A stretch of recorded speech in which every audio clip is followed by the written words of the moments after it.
Your mango tree has been standing in your yard for 5 years, maybe more, and it has never given you a single mango. Not one. But what if I told you that 2 spoons of a simple mix, something probably sitting in your kitchen or garden shed right now, could wake that tree up and turn it into a fruit-producing machine within 1 season? Stick around, because by the end of this video, you will know exactly what that mix is, how to make it, and how to use it the right way. And if you love real gardening results without the fluff, hit that subscribe button right now, because we share simple tricks like this every single week, and you do not want to miss the next one. Let me show you something real quick before we go any further. A few months ago, I worked with a mango tree that looked completely hopeless. It had a big healthy trunk, full green leaves, strong thick branches, but it had 0 flowers, 0 fruit, just leaves, year after year, like the tree was stuck in some kind of loop it could not break out of. After using this 2 spoonful mix, that same tree exploded with flower clusters within a matter of weeks. Not a few flowers here and there. I mean heavy, thick clusters covering multiple branches from top to bottom. And a few months later, that tree was loaded with mangoes, so many that some branches actually needed support so they would not snap under the weight of all that fruit.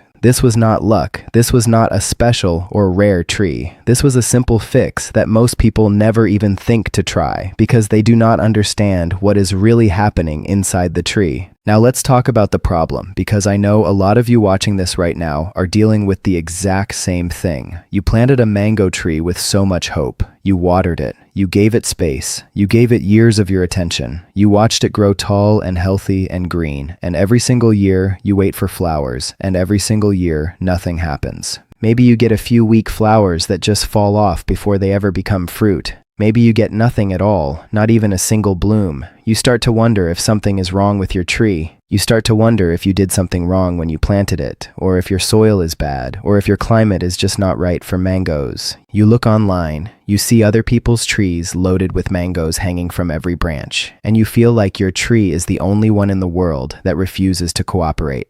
Trust me, this is one of the most common problems in mango growing, and it is almost never because something is broken. It is because the tree is missing one specific thing, and once you give it that thing, everything changes, sometimes faster than you expect. So here is the simple explanation of what is actually going on inside that tree, in plain and easy words. A mango tree, just like a person, needs the right kind of fuel to do different jobs at different times. When a tree is young, or when it has too much of the wrong kind of nutrition, it puts all of its energy into growing leaves and branches. This is called vegetative growth, but you do not need to remember that term. Just think of it as growth mode. The tree is basically saying, I am going to focus on getting bigger and stronger before I even think about making babies, which in this case means fruit. Most people don't realize that a tree loaded with nitrogen, the same nutrient found in most regular fertilizers and lawn feeds, will keep growing leaves forever and will almost never flower well. Nitrogen tells the tree to grow taller and leafier. It does not tell the tree to reproduce or make fruit. Here's what actually happens inside a healthy, heavy, fruiting mango tree. At some point, the tree needs a signal that says, okay, stop growing so many leaves. It is time to focus on flowers and fruit instead. That signal comes from a different kind of nutrition, mainly potassium and phosphorus, along with a few trace elements the tree needs in smaller amounts. This is the real reason why so many mango trees stay green and leafy forever, but never fruit. They are stuck in growth mode because they keep getting fed things that only support leaves and branches, and they never get the push that tells them to switch into fruiting mode. Once you understand this simple idea, the fix becomes very easy to picture. You are not trying to force the tree to do something unnatural. You are simply giving it the missing piece it needs to do what it was always designed to do in the first place. Now let's get into exactly how to fix this, step by step, using the 2 spoonful mix that flips this switch inside your tree and gets it working the way nature intended. The first step is picking the right time to apply this mix. Timing matters more than most people think, and getting this wrong is one of the reasons some people try similar methods and see weak results. You want to apply this mix a few weeks before your tree's natural flowering season begins. For most mango growing regions, this is usually right before the weather starts shifting from cooler nights into warmer days, since mango trees respond strongly to that kind of temperature change. If you are not sure exactly when that shift happens where you live, a simple rule of thumb is to watch your tree closely over a few weeks. When you notice the new growth slowing down slightly and the leaves starting to mature and darken instead of pushing out lots of fresh new growth, that is usually a sign the tree is getting close to its natural flowering window. That is your best window to apply the mix. The second step is preparing the mix itself, and this is where the 2 spoonful secret comes in. It is much simpler than most people expect it to be. You are going to combine 2 spoonfuls of a potassium-rich source with 2 spoonfuls of a phosphorus-rich source. In practical terms, this often means using something like wood ash or a potash-based mineral combined with a phosphate source like bone meal or a phosphorus-heavy organic fertilizer. If you prefer a fully natural approach, many experienced growers use a mix of wood ash and crushed eggshells or bone meal, since these give the tree both the potassium and the phosphorus it needs without loading it up with extra nitrogen. The key idea here is not the exact brand or the exact product you use. The key idea is the ratio. 2 parts potassium-based material combined evenly with 2 parts phosphorus-based material. The third step is applying the mix in the correct spot, and this part surprises a lot of people. Most people assume you need to dump the mix right at the base of the trunk, since that feels like the center of the tree. That is actually a mistake that wastes most of the nutrients. A mango tree's active feeder roots, the roots that actually absorb nutrients from the soil, are not concentrated right next to the trunk. They spread outward toward the edge of the canopy, roughly where the outer leaves and branches end. Just think of it simply as the outer edge of the tree's leafy shape. You want to sprinkle your mix in a circle around that outer edge, lightly work it into the top layer of the soil with your hands or a small tool, and then water it in well so the nutrients can start moving down toward the roots where the tree can actually use them. The fourth step is watering properly right after you apply the mix, and this step gets skipped constantly, which is one of the biggest reasons people do not see results even after trying this method. Dry mix sitting on top of dry soil does almost nothing useful for the tree. The nutrients need moisture to break down and travel down into the root zone. After applying your mix, give the area a deep, slow watering, not a quick splash on the surface. You want the water to soak down several inches into the soil so the nutrients travel downward along with it, reaching the roots where they can actually be absorbed and used by the tree. The fifth step is giving the tree time and patience. And honestly, this is often the hardest part for most people because we all want fast results right away. But a mango tree does not flip a switch overnight just because you fed it once. After applying this mix, most trees need anywhere from 3 to 6 weeks before you start noticing real visible changes, such as new growth becoming shorter and thicker instead of long and stretched out, or small flower buds starting to form at the tips of the branches. During this waiting period, avoid the temptation to add more fertilizer, especially anything nitrogen heavy, because that can undo the progress and push the tree right back into leaf growing mode before it even has a chance to flower. The sixth step is supporting the tree properly while it flowers. Once you start seeing those flower clusters appear on the branches, your tree is going to need consistent care to help those flowers actually turn into fruit instead of falling off and going to waste. Make sure the tree is getting steady, even watering, not too much and not too little. Inconsistent watering during the flowering stage is one of the top reasons flowers drop before they ever become mangoes. You also want to avoid disturbing the tree too much during this stage, meaning heavy pruning or major root disturbance should wait until after the fruiting season is completely finished. The seventh step is a light follow-up feeding once small fruits begin to form on the branches. Once you notice tiny young mangoes starting to develop, a light second application of the same potassium and phosphorus mix at a smaller amount than before can help support the fruit as it continues to grow bigger and sweeter over time.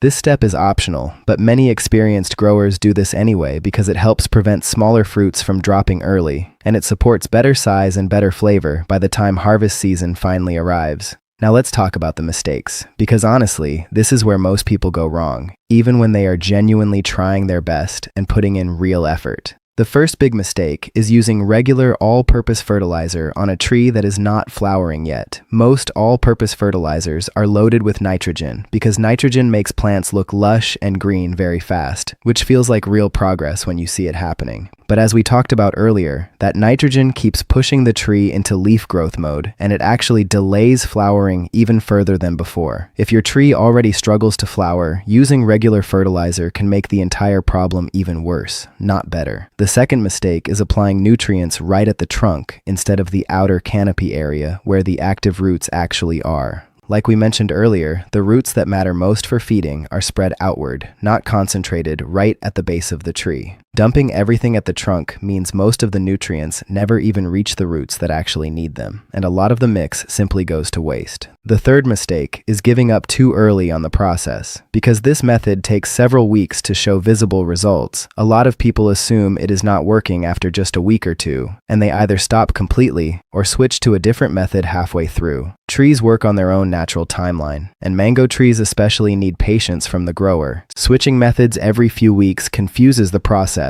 and often resets any progress that was quietly building underneath the surface. The fourth mistake is overwatering or underwatering during the flowering stage specifically. Flowers are delicate, and they respond quickly to stress. Too much water during this stage can cause root stress and flower drop. Too little water can cause the exact same problem in a different way. Consistency is what matters most here, not trying to achieve perfection with exact measurements every single day. The fifth mistake is pruning at the wrong time in the process. Some people get excited once they see new healthy growth appearing, and they start trimming and shaping the tree right when it should actually be focusing all of its energy on producing flowers instead. Heavy pruning during this critical window can accidentally remove the very branch tips where flowers are trying to form in the first place, undoing weeks of progress in just a few minutes. Now, here is a bonus tip that a lot of beginners never hear about, something experienced mango growers quietly rely on year after year. Mild, controlled stress can actually help trigger flowering in a mango tree that refuses to fruit no matter what you try. This does not mean neglecting your tree or letting it suffer in any way. It means slightly reducing watering for a short period, usually about 2 to 3 weeks, right before your expected flowering window begins, so the tree experiences a mild, dry period similar to what it would naturally go through in the wild during certain seasons of the year. This gentle stress often pushes a stubborn tree to shift out of constant growth mode and into reproductive mode, especially when it is combined with the potassium and phosphorus mix we just walked through together. The key word here is mild. This is not about starving your tree or letting it wilt or suffer in any visible way. It is about giving it a gentle nudge that mimics a natural seasonal shift, which many mango trees respond to instinctively, since in their natural environment, dry periods often come right before their flowering season begins. Another small but surprisingly powerful tip that many people overlook completely is sunlight exposure around the tree. A mango tree that is partially shaded, even by nearby trees, buildings, walls, or overgrown branches from other plants nearby, often struggles to flower well even with perfect feeding and perfect timing. Mango trees need strong, direct sunlight, ideally 6 or more hours a day, to trigger healthy and consistent flowering. If your tree is not getting enough direct light throughout the day, even the best nutrient mix in the world may only give you partial results at best. Take a look around your tree and see if anything nearby might be blocking sunlight during key parts of the day, especially in the morning and early afternoon, and if possible, trim back whatever is casting that shade at a time when it will not interfere with your tree's own flowering process. One more thing worth mentioning here is soil health underneath the tree, because even the best nutrient mix cannot work well in soil that is compacted, lifeless, or completely dried out on the surface. Before applying the 2 spoonful mix, it helps to gently loosen the top layer of soil around the drip line area, without disturbing the deeper roots too much. This simple action allows water and nutrients to soak in more evenly instead of running off the surface or pooling in one spot. A little bit of organic mulch spread around that same outer area can also help hold moisture in place for longer, which supports the whole process from start to finish and makes your 2 spoonful mix work even more effectively over time. So, to bring it all together, if your mango tree has been growing beautifully but refusing to fruit for years, the problem is almost never that something is broken inside it. It is simply stuck in leaf growing mode because it has never received the right signal to switch into fruiting mode. By applying this simple 2 spoonful mix of potassium and phosphorus at the right time, placing it around the outer edge of the canopy instead of the trunk, watering it in properly so it reaches the roots, and giving your tree the patience it truly needs, you are giving it exactly what it has been missing this entire time. Combine that with proper sunlight exposure, healthy loose soil, and a gentle, controlled dry period before flowering season begins, and you are stacking every single advantage in your favor at the same time. This is not some rare trick that only works for certain trees in certain lucky locations. This works because it follows the natural biology of how mango trees actually function, no matter where you live or what specific type of mango tree you happen to have in your yard. The tree already knows how to flower and fruit on its own. Sometimes it just needs us to stop accidentally working against it and instead start giving it exactly what it actually needs to succeed the way nature intended all along. If this video helped you understand your mango tree a little better today, do me a favor and hit that subscribe button right now, because we are going to keep bringing you simple, real, no-nonsense gardening tips just like this one every single week without fail. Drop a comment down below and let me know how old your mango tree is and how long it has gone without fruiting, because I read every single comment myself and I genuinely want to hear your story and where you are growing from. And if you know someone else who has been struggling with a mango tree that just refuses to fruit no matter what they try, share this video with them right now, because this simple 2-spoonful fix might be exactly what their tree has been quietly waiting for this whole time. Before you go, let me answer a few quick questions that always come up whenever we talk about this topic, because I know some of you are already thinking about them right now. The first question people ask is whether this method works on young mango trees that have never flowered even once, or only on older trees that used to flower but stopped. The truth is, this method works on both situations, but the results usually show up a little differently. A young tree that has simply never reached flowering maturity yet may need a bit more time, sometimes an extra season, before it responds the way you want. An older tree that used to flower well but suddenly stopped is often dealing with a nutrient imbalance that built up over time, and that type of tree usually responds faster once you correct the imbalance, because the tree already knows how to flower. It just lost the right conditions somewhere along the way. The second question people ask is whether this mix can be used on other fruit trees besides mango. The honest answer is that the same basic idea, giving a tree potassium and phosphorus to encourage flowering instead of non-stop leafy growth, applies to many fruit trees, not just mango. However, the exact timing and exact amounts can shift depending on the specific tree and its natural growing season. So while the core idea works broadly, mango trees specifically respond very well to this exact 2-spoonful ratio because of how their natural flowering cycle works. The third question people ask is how often this should be repeated once the tree finally starts fruiting normally. Once your tree has responded well and started producing consistent flowers and fruit, you do not need to repeat this heavy application every single month. Most experienced growers apply this kind of mix once or twice a year, timed around the tree's natural flowering season, along with the smaller follow-up feeding once fruit begins to form. Overdoing it is not necessary, and will not speed things up further once the tree is already responding properly.